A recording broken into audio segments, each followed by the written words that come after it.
All right, let's move on then to the solar plexus. Solar plexus. What does everybody associate with the solar plexus? Will. Will. All right. And self-esteem. Yes. All right. So what are some of the physical things that can go on in the solar plexus? Digestion, liver, spleen. Yes. Gallbladder. Stomach. Yes. And how do those manifest as dis-ease?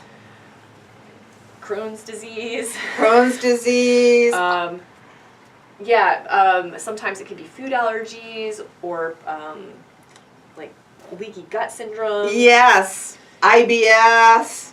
All right. Sometimes immune issues also. Yeah. Like where do I start and this other person, like where do I, boundary things. Yes. Yes. And that'd be some of the more emotional things. You know, they manifest physically in one way, and then they also manifest emotionally in another way.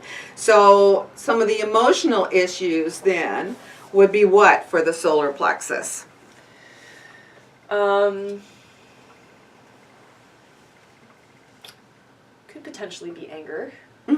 Oh yeah, big time, big time. It's like, yeah, I don't know. That's Anger at what? Could be anger at oneself for Could for not maintaining boundaries, or Yes. anger at the world. Yeah. Like, Yeah.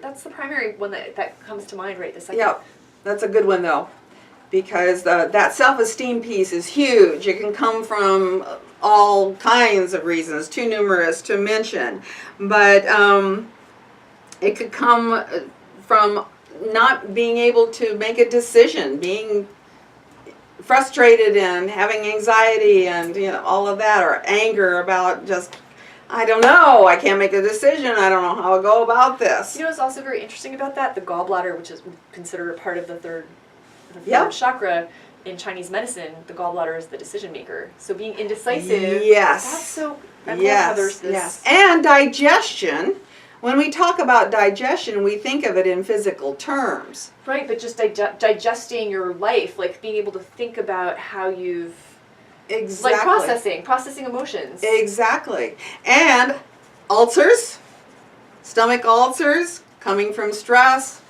too much time on the work, not enough play, all of those kinds of things. Fear of failure for those who are driving and really manifesting all of the time, burning out and so forth. All of that goes on in the gut. There can also be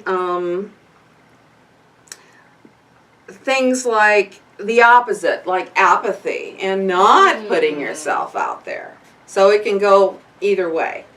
Right. Anything else that you can think of, either physically or emotionally, on the solar plexus? And there'll be more that come up, yeah, because you haven't really been used to thinking in these terms exactly.